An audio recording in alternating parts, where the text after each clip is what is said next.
We're on a mission from God. Wendy? Sarah! So I got that going for me. Darling? Looks like I picked the wrong week to quit sniffing glue. Light of my life. We enjoy your films. I am a human being. I thought they smelled bad on the outside.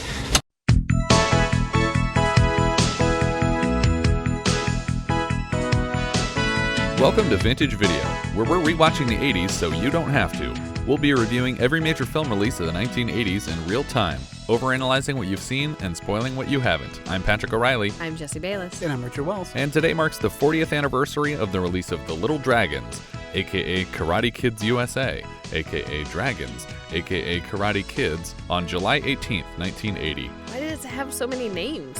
Well, did you see how many writers there were on it? Yeah, each one got to pick a title, and they just released it under 4 different names. Just flip a coin. It was written by Harvey Applebaum and Louis G. Atlee and Rudolph Borchert and Alan Ormsby.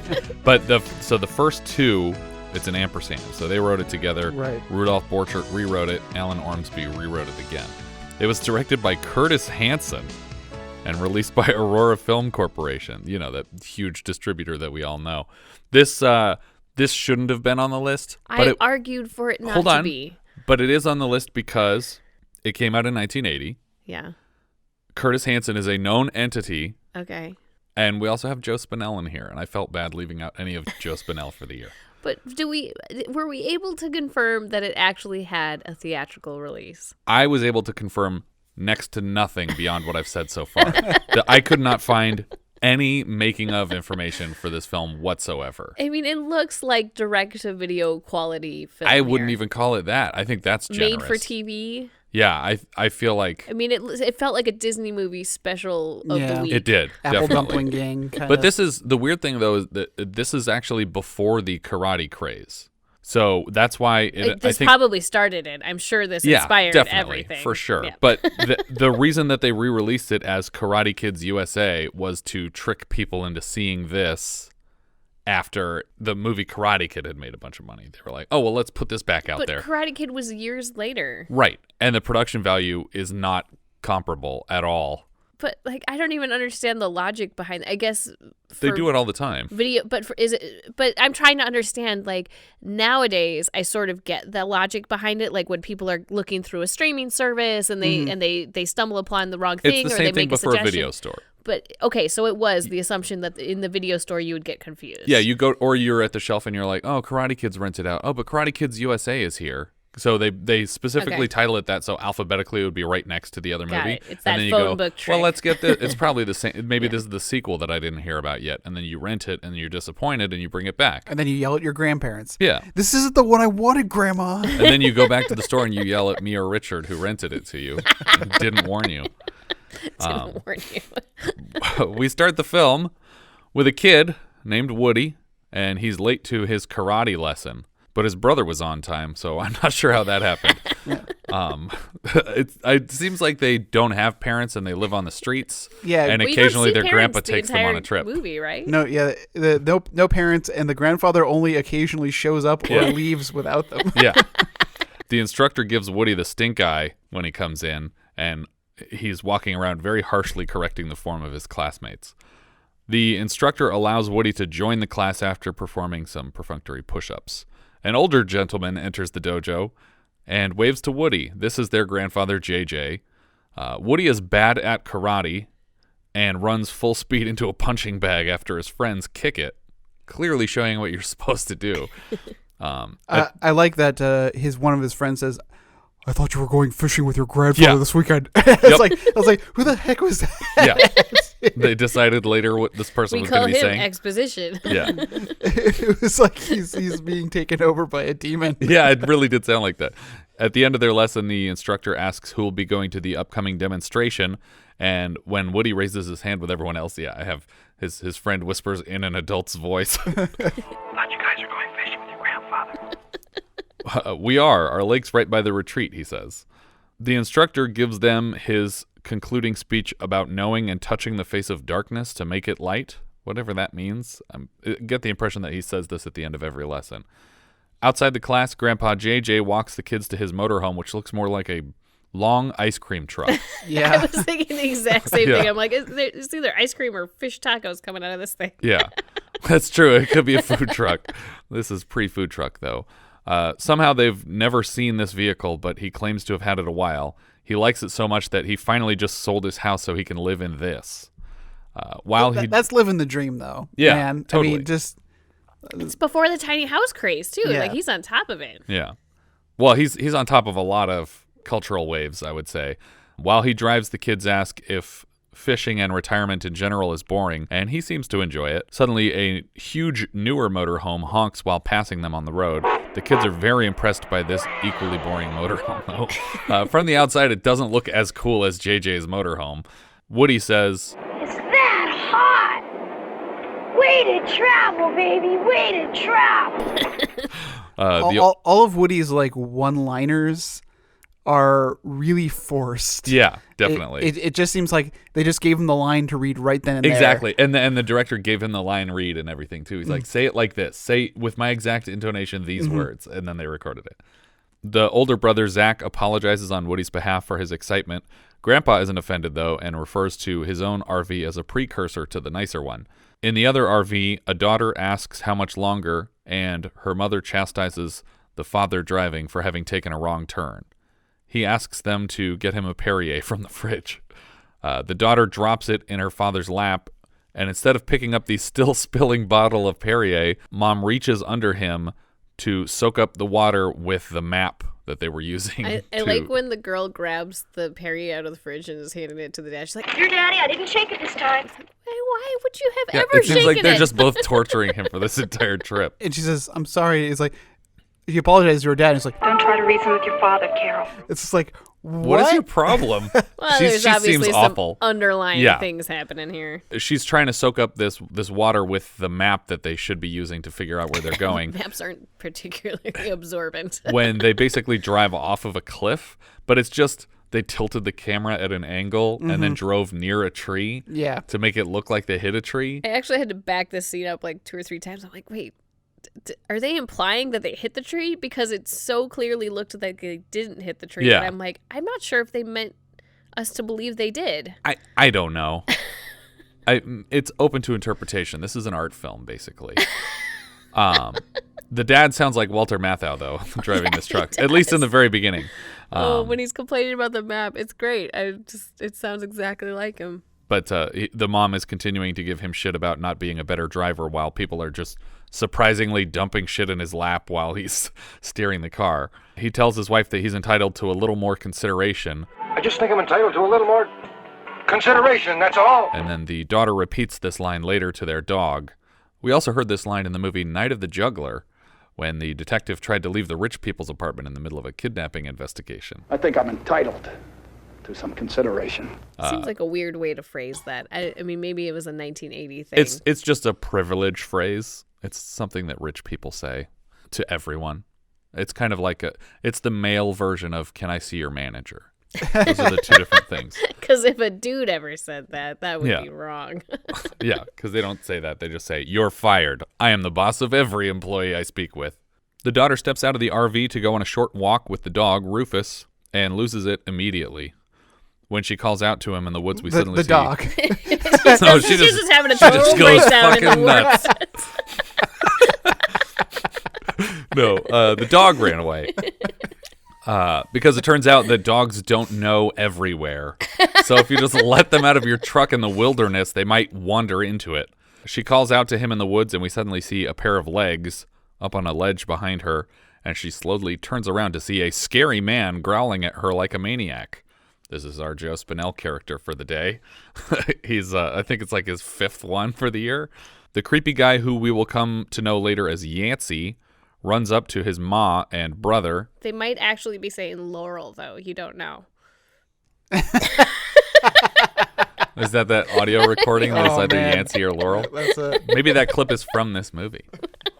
Yeah, Yancey's not a very common name, so he growls at her and she just runs away.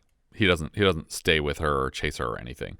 But then he runs back to his house where his ma and brother Carl are setting up outside their backwoods cabin, and he shows them the creepy bear growl that he did to scare a little girl.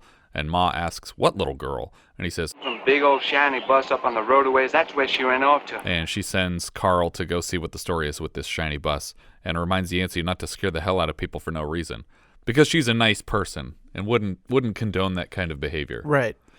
In the RV, Dad can't get the phone working, and Mom doesn't understand how CB radios work. Like, she doesn't know anything about CB radios, what you're supposed to say or anything. Even the most, like, literally the only thing that you would know if you knew anything is that Smokey means the police. Well, I'm not even entirely sure that she's pressing the button. Yeah, to probably speak not. With. But I Because- just felt like she should be on the phone and he should be on the CB radio. Because if he asked for a CB radio to be installed, then he might know how to use it. Mm-hmm. But I feel like I think that's she's kind different. of sexist of you to assume that she doesn't know how to use it. She says she doesn't know how to use it. But yeah, when she admits that she doesn't know what Smokies are, then their daughter has to explain what they are, probably because she just saw Smokey and the Bandit. The daughter notices the man who scared her outside, and Dad says, They're hill people, Carol. Okay, you two stay here and lock the doors behind me. Give me that. Dick. It's okay. I know how to talk to these people. The Hill people confirm Mom's suspicion that he took a right too soon, and they see that the problem is just that the wheels are off the ground because the ground is uneven, and that a rock pile should be enough to get the traction they need to back the RV back onto the street. Even though they just told him a free way to fix the problem, he offers them $50 to put one rock under the tire, which in 1980 equates to about $156 now. Without inflation, this is already too much money for what they're talking about doing. I feel though he hesitates to say how much, 'cause, like he doesn't want. He doesn't want to insult them? Yeah. Does he think that these people are like union or something? Well, more so like he doesn't want to admit to how much money he has possibly on him. I feel like admitting that you have $50 on you Was too much. Well, he might not have had a smaller note on him, though. That's true. Yancey slides down a ravine to collect rocks when he notices the daughter watching him from the RV window, and he slips back into his bear impression momentarily to freak her out, and then she slams the window shut. Grandpa pulls up to the lake and starts to unload all of his garbage tree hugger snacks. He has raisins, carob chip cookies, which no one has ever liked. That's always been a prank food. And sesame sticks, which I assume are just sticks with sesame seeds peppered on them. I actually thought this scene was kind of funny because I'm just like, oh, these foods seem totally normal to me now. Yeah, but I think at the time it was supposed to be a joke. Oh, no, I know it. I know at the time it was supposed to be a joke, and you know, back in the 80s and the 90s that, you know, eating health food was funny. But Yeah. now I'm just like, yeah, that's totally a normal snack for kids. He even has a reusable canvas shopping bag with "Save a Tree" stitched across the side of it. I like that they're eating these soy burgers and it's like it tastes close enough like meat. And it's like, oh, we have that now. Yeah, It it's tastes like we close enough. definitely didn't in 1980 though. No, 40 years later, we barely have what they're pretending to eat in this movie. Woody tells him exactly what a kid would say in response to this unprovoked attack. I'm sorry, Grandpa, but I just can't eat this natural shit. Zack compliments Woody's vocabulary, and he apologizes. I'm sorry. I won't say shit anymore. That's exactly what Jack does. Yeah. As many times as I could repeat this word. Grandpa tells them that their dad used to make his own curse words like souffle before Grandpa murdered their father. I don't know what happened to their father. They never get into it. Carl gets the fancy RV unstuck and pays them with a $50 bill, specifically so they can't split it. Yancey asks, "Who's that big hairy-looking jagoff?" Who's that old hairy hippie-looking jagoff? In reference to President Grant's portrait on the bill. And Grant isn't particularly hairy. He's got a mustache. He's got a big beard. Does he Yeah. got a beard? Yeah. But I mean, like to me, like I would say, like Jackson has like longer hair in his portrait. Yeah, that's true. And Grant seems like his hair is more. Well, maybe on set they were using a 20 or something. Because Carl has a beard. Yeah. But when he says hairy-looking jagoff, I wanted the dad to be like, "Oh, he's the reason that you guys don't have slaves anymore." You guys.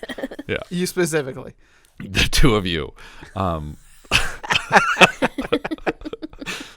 His ghost killed your slaves. What? That doesn't make sense. Is that the ghost of Stonewall Jackson? Who was that? John C. Reilly? Yeah. That's so great. Carl asks if they might have a look through the RV because they've never seen one so nice.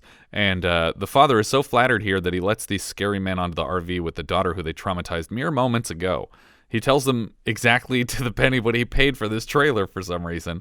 and they step out of the RV, and it pulls away. $67,000, by the way. We cut to Woody still being bad at karate, just sort of swinging around near the lake.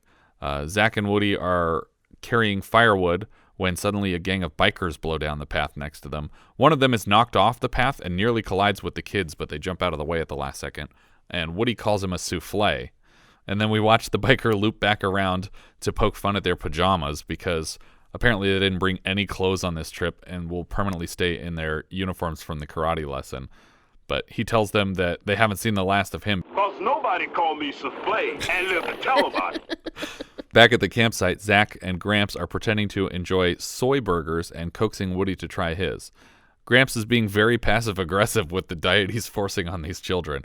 Oh, you don't have to eat it, but, oh, shoot, it's all I have, so maybe just die? The fancy RV pulls into the camp. Back at the backwoods cabin, Ma congratulates Carl on a successful fact-finding mission because he came back with a lot of info about how much money these people make and what their situation is. Carl says that the dad probably isn't with the government because his hair is too long, and he had a flush toilet in the camper, so they're clearly rich. He also rattles off a whole list of stealable shit on the RV. At the campsite, the daughter says that she's going to go for a walk, and Dad reminds her to please put shoes on because there's fungus, poison ivy, and dog shit everywhere. She says, "You never let me do anything fun." Like step in dog shit. And poison ivy. And poison ivy. So when her parents look away, she sneaks off without shoes just to spite her father. Woody tries to show Zack his flying kick and goes barreling over a branch into the lake and lands next to this barefoot girl. When the barefoot girl's dad notices that she left, Mom volunteers to find her while Dad watches the stakes, even though she's like 100 feet that way talking to campers they can probably see from here. Yeah, they're parked pretty close to each other. Yeah, you can definitely see the trailers from each other's trailer. She asks if they plan on going to the Hootenanny tonight. She wants to, but she doubts her parents will let her because they brought her here specifically to avoid fun. Gramps tells Woody to get into the van and dry off, but don't you dare change into another outfit. Suddenly, the girl's mom approaches, shouting, "Carol! Carol!" Carol! to the barefoot girl. She yanks her away and says, Hi, come on, Carol. Your father is watching our steaks. Which I think is code for, we both know he's going to burn them. Despite her mom shouting her name at her several times here, Zack calls after her, Bye, whatever your name is. and she replies, It's Carol! I thought that was just hello in your language. Yeah. When they get back to the campsite, they find the grill unattended and their steaks ash. She starts screaming Dick! to her husband, and I was hoping against hope it wasn't his name. He exits the RV apologizing. Evidently something came up at work that required his attention. She pretends that steaks are more important than his job. Carol watches from inside as they fight. Her dad absentmindedly knocks over the grill. She moves into her room in the trailer to dress up and brush her hair to prep for the Hootenanny. She sneaks out again, this time with shoes. And as she walks a path, she sees Zack and Woody pedaling a paddle boat down the river. In their formal karate uniforms. Just kidding, it's the same ones. But Woody is dry now, apparently. She hops aboard. The Hootenanny seems more like a daycare center.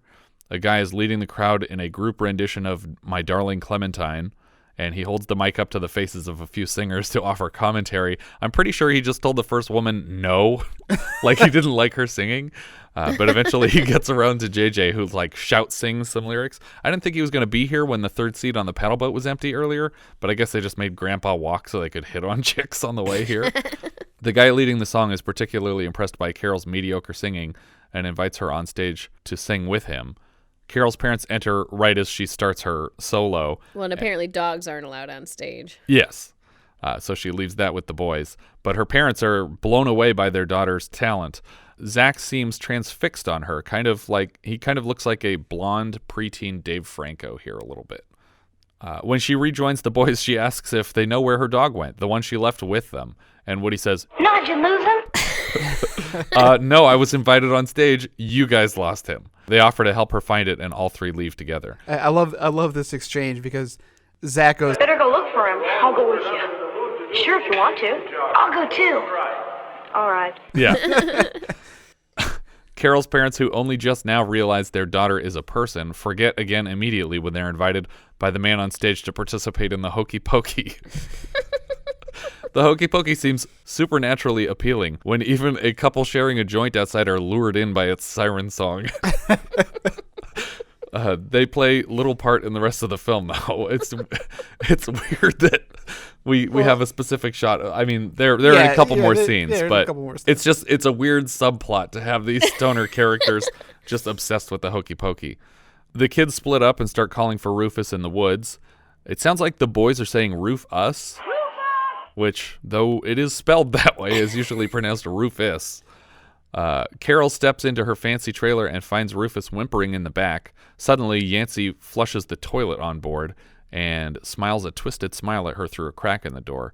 He chases her through the trailer till she finds her path blocked at the exit by Carl. It looked like this movie was about to get much darker very quickly. The way they're cutting back and forth with the hokey pokey, and then the disturbing scenes of like her being like chased after. Yeah, I was like, ooh, this is actually really creepy how this is being edited. Yeah, I was like, is this actually like going to be like a murder or like molestation situation? Yeah, like that's what it felt like. Some hokey pokey happening. Yeah. At the end of the hokey pokey song, Dick and Ruth Forbinger and JJ are released from their trance to observe their missing descendants. JJ says he thinks Carol left with his grandsons. Woody finds a radio on the ground outside of the fancy RV and carries it inside. Everything looks trashed from the tussle between Carol and the bad guys. Ruth and Dick open the door to it to find him standing there with the radio and flashlight, and he tries to explain what happened.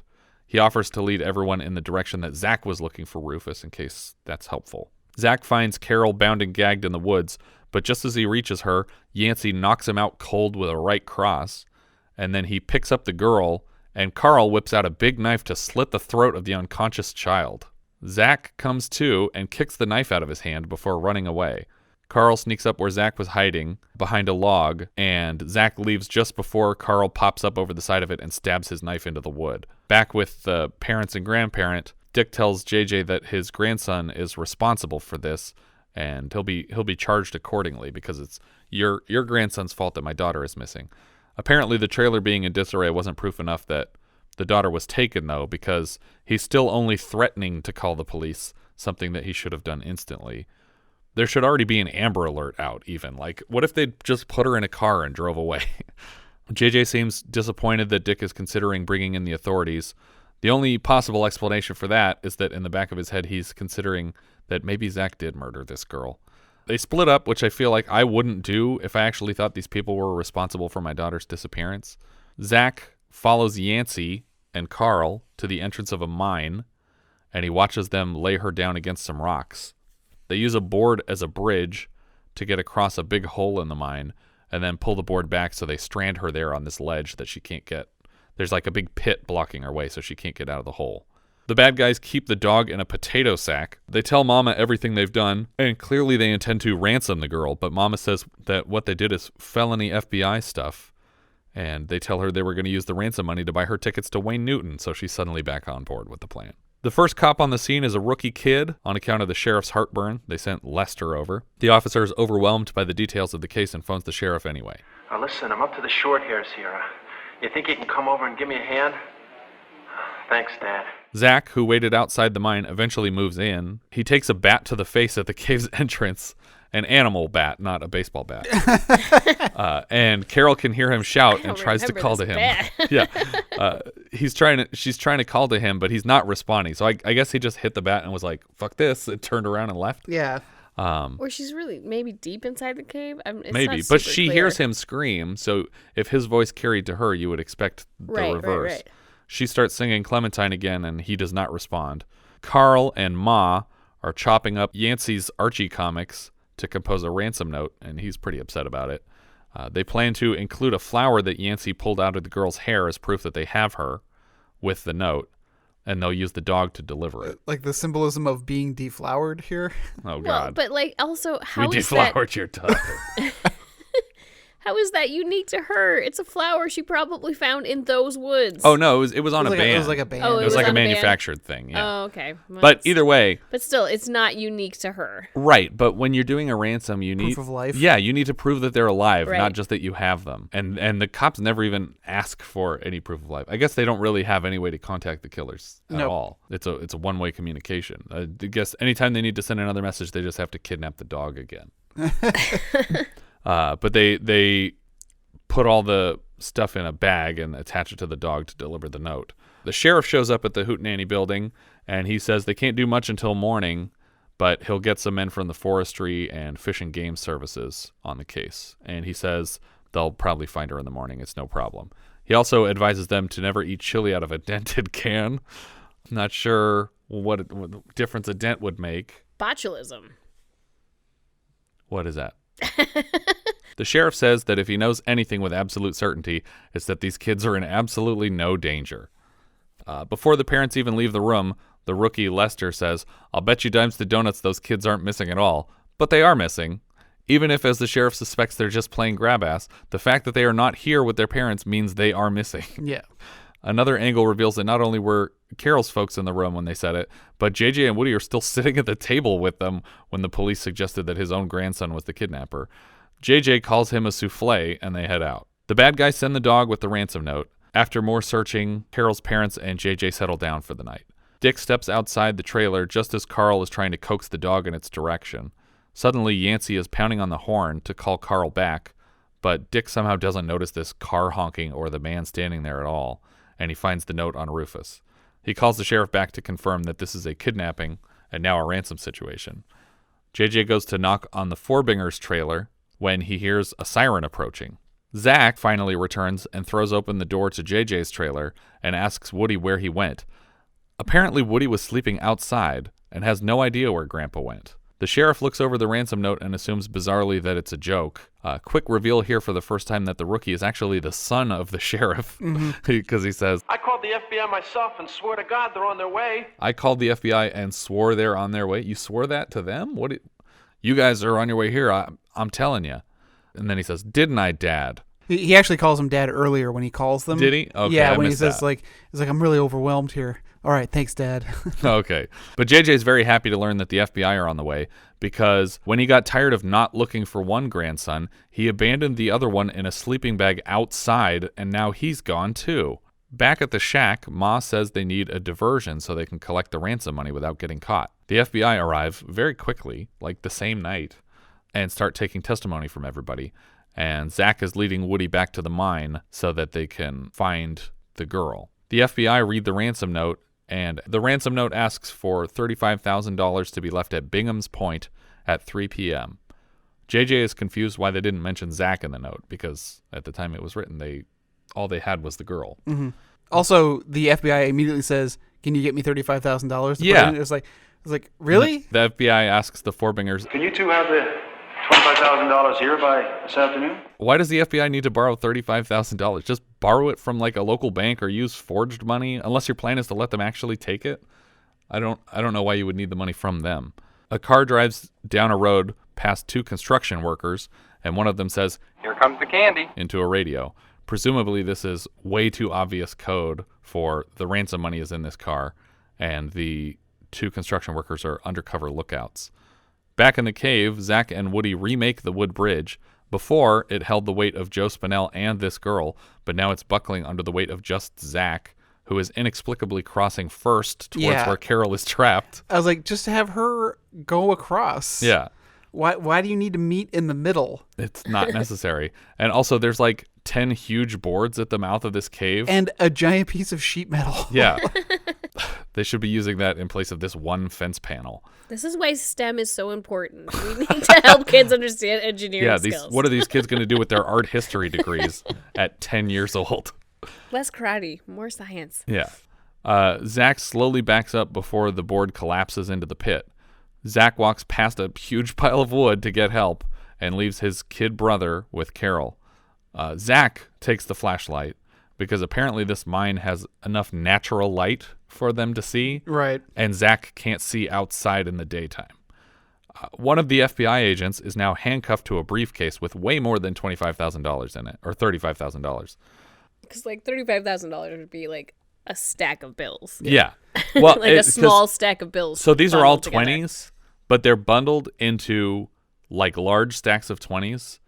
And I think the bands say that it's $500 worth of 20s, but there's like 10 in a stack, and there's way more than 7 stacks in this thing. Well, it's like that scene in Dodgeball When he opens the briefcase. Yeah, it's like, I don't know if you've ever seen $100,000, except maybe in the movies. But I assure you something gets lost in the translation.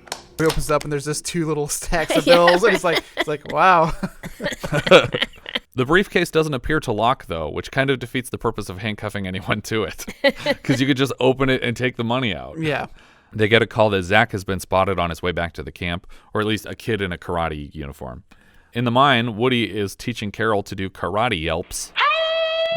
Zack finds the cops and the parents and offers to lead them all to the mine where their daughter is trapped. After he finishes his sandwich. Yeah. He sits and eats a whole sandwich before he offers to tell them anything. Couldn't have done this in the car on the way there. It's like he got there and was like, oh, do you want a sandwich? He's like, oh, yeah, sure, I guess. That's great. I'm also going to take a quick nap and then I'll fill you in. Lester, the rookie, insists that there is no pit in these mines for no apparent reason. Mm-hmm. He's just like, oh, I know those pits like the back of my hand. There's definitely no pits in those mines. I thought it was going to be to like lend that his story doesn't add up, but then they find the pit. Yeah. So at least that part of his story is true. Woody winds up making another karate yelp when a loud scream in someone else's voice is heard.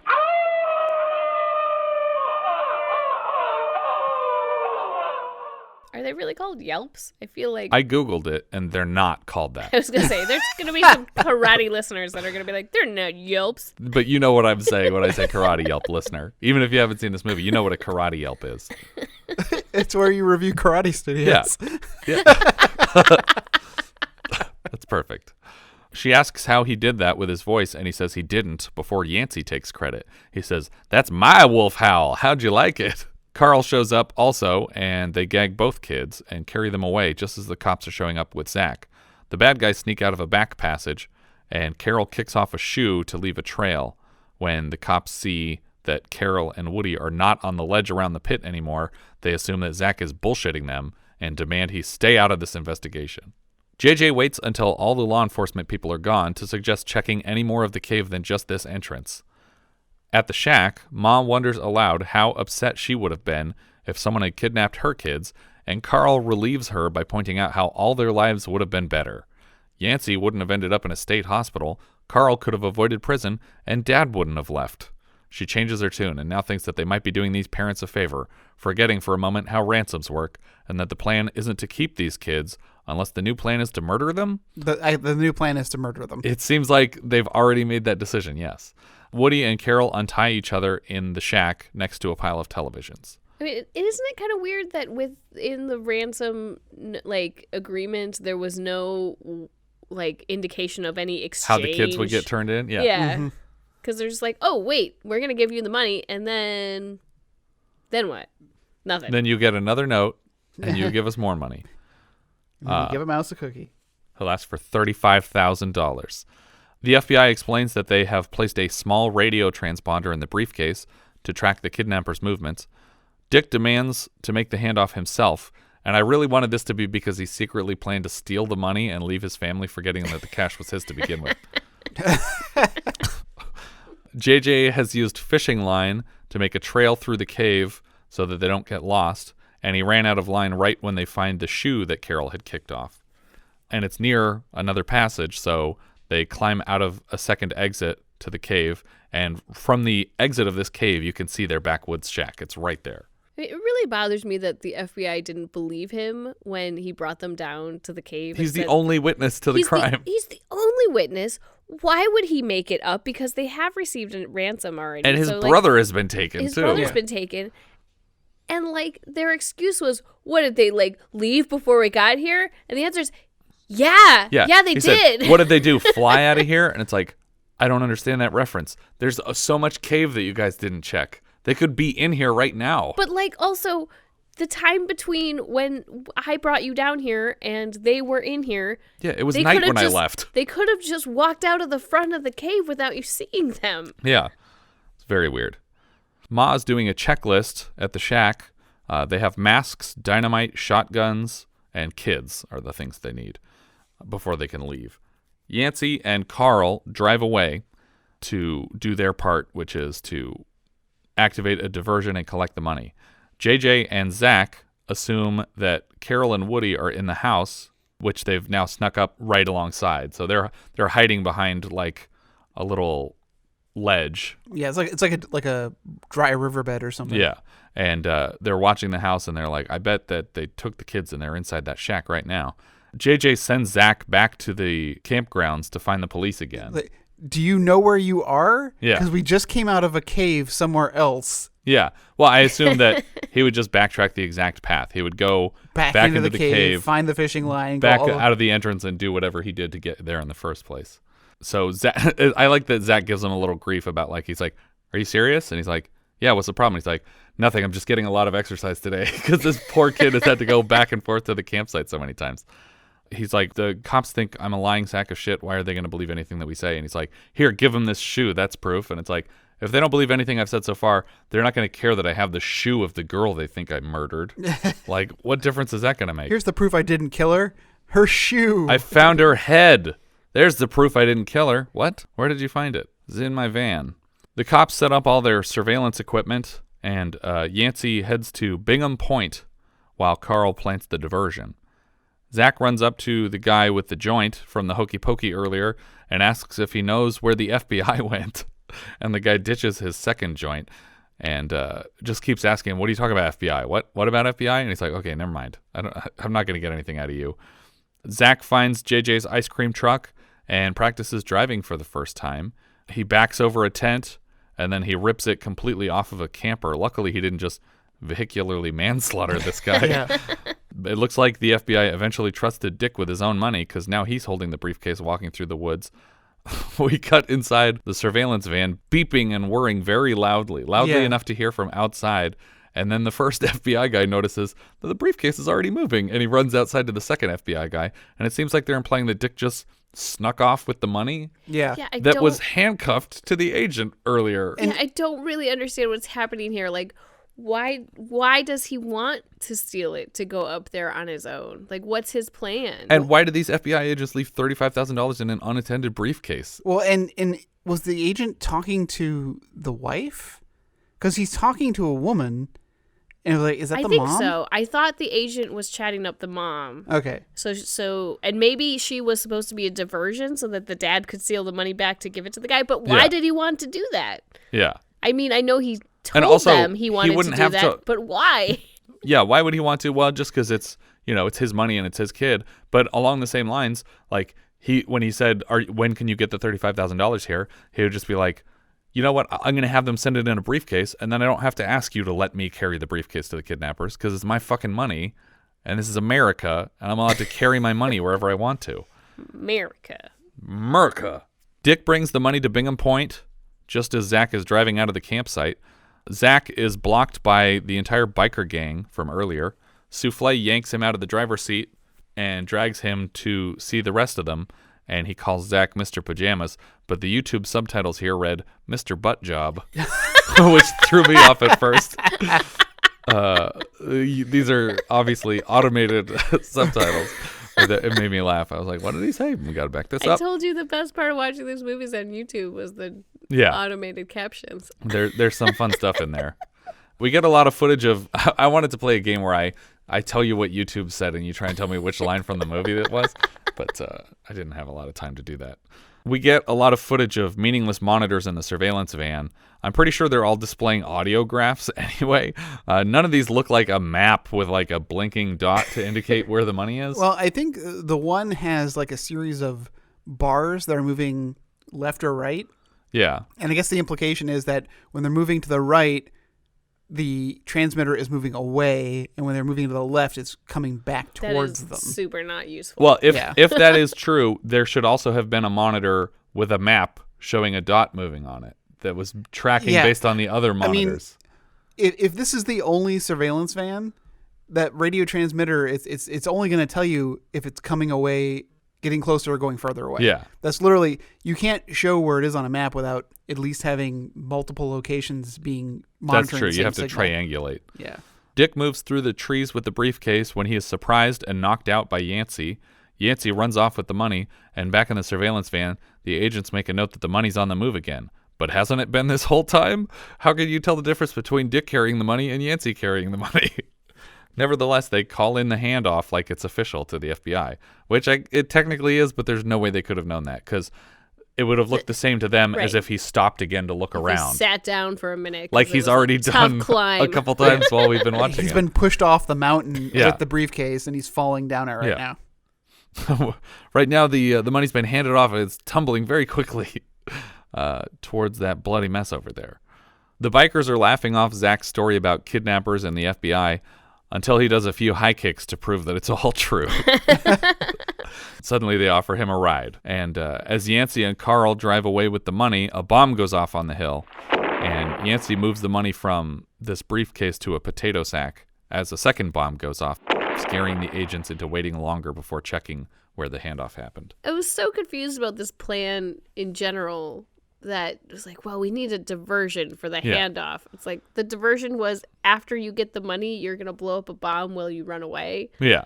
Like, look over it's there. Like, unless the bomb is exactly where the handoff happened, this wouldn't be a good diversion because they wouldn't bother to check there if they're not looking for an explosion. They're looking for the people with kids. But if it happened exactly where the handoff did, then they just blew up Dick's unconscious body. Well, but like, why is an explosion a distraction to them at all? They know they're supposed to be following you with the money after the handoff. Because they don't even know where those people went, I guess. I mean, they do up to a certain point.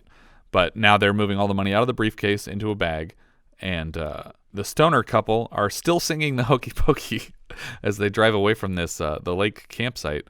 And Yancey and Carl pass them on the road and toss the empty briefcase into the bed of the stoner's pickup. The stoners come to a roadblock and get yanked out of their car, and when the FBI asks where it is, in reference to the briefcase, he hands over a big bag of weed because he doesn't know what they're talking about. We cut to that karate demonstration happening by the lake that I totally forgot was even a plot point. Please tell me all of these kids are involved in the rescue.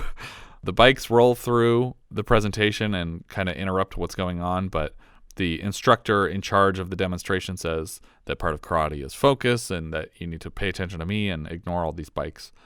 Yancey and Carl bring the money back to the house while JJ watches from the dry riverbed. I'm realizing now that the plan was always to kill these kids because they're openly talking about their plans to head to Las Vegas in front of them, and they've all shown the kids their faces and their car and everything. This is officially confirmed when Carl says, there is that one other thing we need to do, and Ma says, well, just do it away from me, that's all. One by one, all the kids at this karate demonstration leave with Zack to hop on the back of the bikes. I don't know why they didn't go to the FBI. No. Or the police. No. He was trying to find the FBI, and because he asked one stoner where the FBI was and he couldn't help him, he gave up on the plan of finding the FBI. He's like, and what, just said, what do you want me to do? Check all three places they could possibly be? This trailer, or that other building that are all within walking distance? No. Not I'm going to skip that. I'm going to go find my karate friends and get them to help me. And not the adult karate people. Yeah. Just the kids. Or the bikers. Yeah. You have the bikers with you. The bikers will only go so far. The bikers with ninjas reach the FBI roadblock. The bikers let all the dragons off and they run up into the hills while all the bikes take a U-turn. Because the bikers and the police don't get along, according to Souffle. Right, but there's no way the FBI wouldn't pursue these guys. I mean, they're looking for someone who just kidnapped a karate kid, and these guys just dropped off a dozen karate kids after the ransom money was handed off. Like, you would think this was the returning of the kids. Carl's plan for the kids is to just drop them in the pit in the cave, something that they should have done first if that was their plan this whole time, because they never had to prove that they were alive. Exchange plan. Yeah. Zack sneaks up on JJ with an army of karate kids, and JJ is for some reason pleased. He should have been like, this isn't the FBI, like through a smile. Yancey loads Carol into the car, and when he returns for Woody, Woody is gone. While Yancey and Carl are looking for Woody, we see in the background just karate kids are hiding all over the yard. Ma gets her shotgun out and trains it on Zack and Woody when she finds them in the house, but they kick her over and she fires straight through the window. So apparently she's not totally averse to murdering children. Yeah, she goes like full Madame Medusa on these kids and just starts unloading shotgun blasts. Zack and Woody, instead of finding a door to leave through, literally just kick the wall off of the house, and the wall happily falls on Carl outside. So they just jump out. A karate girl drops out of a tree and lands on Yancey's shoulders, but then she just gets off and runs away. Like, she doesn't even finish fighting him. Zack unties Carol in the car, What is up with the soundtrack here? It's just like like just happy like driving music. Very weird. 2 Karate Kids perform a Three Stooges sketch with Yancey around an outhouse until Zack runs up and jump kicks him in the back, and he falls through the door and completely down the toilet of the outhouse, like fully down the drain. His feet disappear. Yep. It's ridiculous. Carl's swinging a 2x4 wildly at children to try and sweep clear a path to the car, and then Woody yells, "Freeze, you big shithead, or I'll send you straight to hell!" He breaks the board with a kick, and the kids all pile onto Carl. Ma points a shotgun at a pile of kids. I thought this moment was so great, though, when they're just like, how can we incorporate something from, like, a karate class into this movie? Oh, I know. Let's have him break a board that he's swinging. Right. Yeah. Got any cinder blocks? No, that's too much. Ma points a shotgun at a pile of kids, apparently not caring that her son is under them. And JJ throws his fishing hook through the entire house and catches it on Ma's dress, and then he gives her a good yank right before she can fire the shotgun, and she accidentally blows a hole in the awning over the porch, which then collapses on her. And then JJ jokes from across the house, "I caught a big one." I like that her implication was that I figure I can take out 5 kids per barrel. Yeah. So I'm going to murder 10 children right here. Just then the FBI pull up to save the day. Back in karate class, Carol has now joined the class, and a few kids, including Zack and Woody, are getting belt promotions. Zack is now a red belt, and Woody has been bumped up to burgundy, whatever the shit that means. And then JJ once again disappears to the land from which he came. Yeah, I really wanted his truck to just fade to invisible as he left, like he was a ghost the whole time or something. But yeah, JJ applauds from the doorway and inexplicably turns to leave before class is over. We see the dojo logo as a patch on the back of his fishing vest as he goes. But outside, he does a few shitty karate kicks, and then he hops into his ice cream truck and forgets about the kids he brought to karate practice. No parents in sight. No, not at all. Maybe they just live at the dojo. But then where was Woody at the beginning that he was late to class? Rufus jumps into Woody's arms in the middle of the belt promotion ceremony, and the instructor looks like he's going to kill someone. He's so angry. And that's the end of the film. The director here was Curtis Hanson, inexplicably. You know him from LA Confidential or Wonder Boys. He also wrote White Dog, which was directed by our recent Big Red One director, Samuel Fuller. The first I saw of his was The River Wild, because I was obsessed with Jurassic Park and had to rent everything that had any of the cast of Jurassic Park in it. In this case, it was Joseph Mazzello, who, together with his Jurassic Park sister, Ariana Richards, were both in Kevin Bacon films, but hers is much better. Do you know what hers is? Was she in Tremors? She is. Yeah. He also directed Losing It, 8 Mile, and Chasing Mavericks. Speaking of Chasing Mavericks, for at least a few days, he was in discussions to direct a script I wrote on commission about competitive wakeboarding. But the financing kept falling apart, and I forgot you wrote a script about competitive wakeboarding. It wasn't my choice. Someone asked for it to be written, and I wrote it. And they were pursuing him to direct, but when the money kept falling apart, he moved to Chasing Mavericks, which is, I think, a surfing movie. Yeah, competitive surfing. Yeah, and it ended up being his last so much film. Better. Yeah. He passed away less than a year after it came out, I think. Writer Alan Ormsby, one of the writers, obviously, the only one with any credits. He wrote My Bodyguard, which is another 1980 film we'll be covering, as well as the 1982 Cat People, Porky's 2, and The Substitute and its first 2 TV movie sequels, neither of which Tom Berenger came back for because Treat Williams played the substitute. He also has an additional story material credit for Mulan between those 2 sequels to The Substitute. And more recently, he wrote 4 episodes of Nash Bridges, starring one of the leads of our recent film, Cheech and Chong's next movie. Cinematographer Stephen M. Katz on this film. Before this, he was a DP on The Pom Pom Girls, which features an appearance by our friend Cooper Huckabee. I think he mentioned that film as a reason that Tarantino picked him for Django Unchained when we spoke with him on our other podcast. Katz also lensed Kentucky Fried Movie, and just after this film, he did Blues Brothers, though that film wound up being released first. He would later DP for 18 Again, Gods and Monsters, and Baby Geniuses. Charles Lane played JJ. He played a real estate salesman in It's a Wonderful Life and Nosy in Mr. Smith Goes to Washington, so he's got a couple of Jimmy Stewart roles. He's also Constable Locke in The Music Man and the attorney in The Aristocats, the one who goes, I love that character. That's Grandpa JJ That's awesome. is the voice of that character. Oh, that's great. Ann Sothern was Angel. She's the mother of the two hillbilly brothers. Right. I don't recall her ever being said her name Yeah. or having said her name, but that's who it is. That's who it is.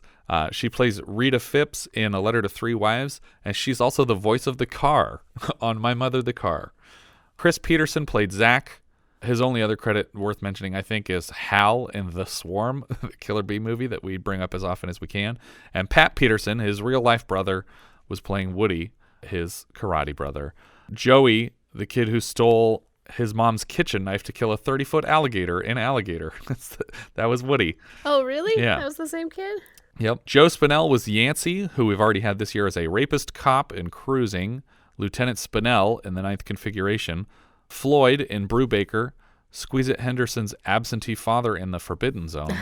And this is his 5th appearance, but he'll be back for Melvin and Howard and The First Deadly Sin for this year alone. Reminder, we will be touching on Maniac, but in the U.S. it didn't premiere until March of 81, so we'll get to that one. I know it says 1980 on IMDb. John Davis Chandler played Carl. He was Bleak in Adventures in Babysitting. I don't remember who Bleak is, but I'm going to guess somebody at the mechanic shop or something. I don't know. One of the bad guys for sure. He plays Charlie in Mako, The Jaws of Death, and he was the first bounty hunter in The Outlaw Josie Wales. Clifford A. Pellow, Pellow, played the sheriff. He was Alan in Blue Thunder. He plays Turk in The Hustler, and he's Guzman in Magnum Force. Probably Guzman. Not Luis Guzman. Yeah. Stephen Young played Lunsford. I'm guessing that's the FBI agent. Yes. He played Captain Chester P. Hanson in Patton. He's Gilbert in Soylent Green, and he plays the interior decorator in Who's Harry Crumb. Pat E. Johnson plays karate instructor. I think that's the one from their actual class, not the one from the demonstration. And he played a hood in Enter the Dragon. We had him earlier this year as Ora Haley's bodyguard in Tom Horn, and he'll be back for Battle Creek Brawl in 1980. He also plays the referee in all 3 Karate Kid movies. Oh, so he probably is an actual instructor. That would make sense. Bong Soo Han, the karate master, probably the guy leading the demonstration by the lake. He plays Dr. Khan in A Fistful of Yen, which is a segment from the Kentucky Fried Movie from the same DP. He'll also be back next year as Reverend Ree in Force 5. And he also taught karate on the sets of Billy Jack and Cleopatra Jones. Donnie Williams played the motorcycle leader. He'll be back later this year as Spear in Battle Creek Brawl. And before this, he was Josh Lawrence in A Force of One and Oddsmaker in Breaker Breaker, which is fun to say altogether. He's also an uncredited karate instructor in Enter the Dragon. So I think he's actually a karate instructor that they probably had interviewed to be the karate instructor for the class, and because they wanted people who knew what they were doing, and then gave him this other role. Tony Bill plays Niles. We've seen this guy before. I don't remember who Niles was in the movie. Is he the guy singing at the Hootenanny? No, because the Hootenanny has a Hootenanny MC credit. Is he the stoner? He's just credited as So Niles. maybe the younger... no, because Stoner has a credit too. Maybe he's the other FBI agent because... Oh, you know what? He's probably the guy in the surveillance van. But he has an Oscar for producing The Sting. He was the executive producer of this film. And he plays Terry Hawthorne, the president of Warner Brothers in Pee-wee's Big Adventure. And we had him earlier this year as Dick, Sissy Spacek's crappy rich boyfriend at the beginning of Heartbeat. Oh, well, we didn't mention Carol, Sally Boyden. That's correct, we didn't. She's a pretty famous Australian singer. Is she? I didn't know that. Yeah, it's like I had heard the name before, and I was like, Sally Boyden, and I don't know music, as you know, but for some reason this name stuck out for me. But yeah, she's got quite a few, like a discography and everything. Huh. Does it say what her best known song is, or? Let's see. Solo album. I don't know what EMI means. Become in 1998. She had an album in 1977. So I think that's why she was doing so much singing in this movie, because she was probably known as a singer. Really? She didn't come across as a singer in this movie. But they put her on stage and she sang unimpressively. I'm just saying she just sang the way a kid sings. It didn't seem like it was like a good showcase if that's what it was supposed to be. Well, maybe she was just put on the spot. Yeah. But yeah, singer, or Wikipedia has her singer, songwriter, actress. She got better. This movie's not great, but that third act, though, holy shit, that was pretty cool, actually. I really liked the kids storming the shack, and I liked, Ma's turn to suddenly be a complete psychopath. I wasn't really expecting them to have a plot to kill the kids. Yeah. I think I was totally blown away when it got so wacky that Grandpa is literally fishing for the woman with a shotgun to prevent her from killing 10 children. But I think that the whole movie should have been that way from the start. Like, it should. I don't think could people have taken that? No. You would have needed like an ambulance in the parking lot, because that would be ridiculous. But yeah, it got wacky enough for me at the end where I was like, I approve of this message. I'm not giving it a thumbs up.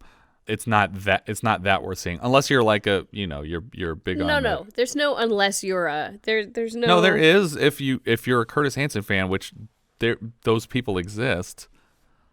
Even if you're a Curtis Hanson fan, I don't know that you should bother to watch this movie. I feel like there's lessons to be learned when you watch LA Confidential and you're like, I could never direct something like that, and you're like, oh yeah.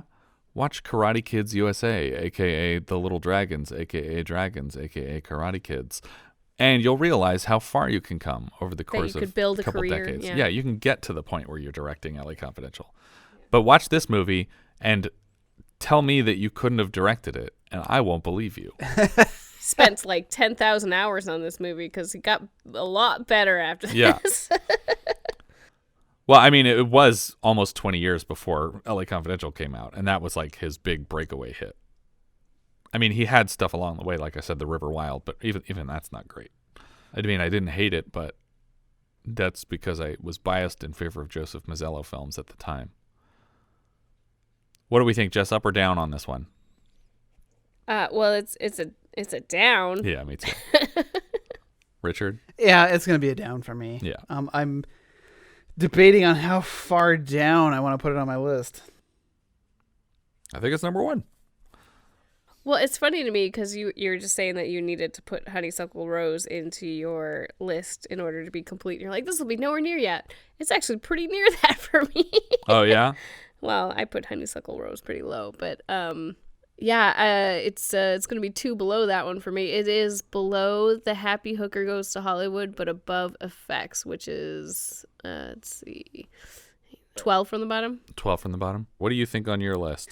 I have this as number 60 on my list.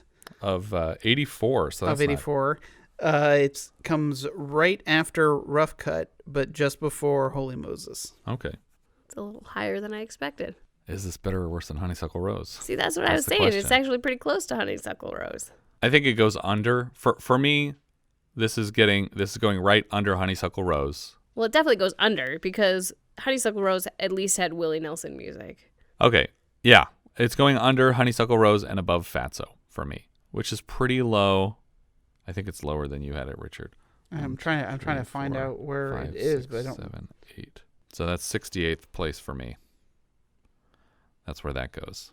68 out of 84, which you said 63 or something like that? 60 even. 60 Yeah, I think I have mine at 72, though. Mine's a little lower than yours. Well, you win the hating this movie contest. I didn't want to watch this movie. I tried to convince you guys that we should cut it. Well, you were mistaken. Because it's been fun to review. It just wasn't fun to watch. It was not fun to watch. But I think that is everything for this one officially. If you guys have any thoughts you'd like to share with us, we are Vintage Video Pod on Twitter, Facebook, Instagram, and Letterboxd. Where, as I've said before, you can find each of our full movie rankings for the year. We can also be found at vintagevideopodcast.com. Please consider rating us on iTunes to help people find the show, and if you take the time to leave us a review, we will thank you personally in an upcoming episode. If you're feeling especially generous, you can also support the show through patreon.com/vintagevideopodcast. And on that note, I'd like to make a special shout out to the Tennish Podcast. Thank you so much for your iTunes review. Thank you so much for listening, and I hope you'll join us next time when we'll be discussing Prom Night, which IMDb describes like so. At a high school senior prom, a masked killer stalks 4 teenagers who were responsible for the accidental death of a classmate 6 years previously.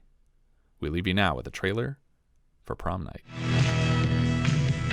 There's a special night in the lives of all of us. A night to be beautiful, to be desirable. A night we can break all the rules and make our own. Prom night.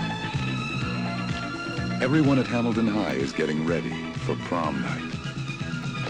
It's a day of rehearsals, arrangements, final preparations, and last-minute phone calls. Nick? Wendy, do you still like to play games? They're too old for games, but someone still wants to play. Why? Callie, it's been a long time. Tonight, it's my turn.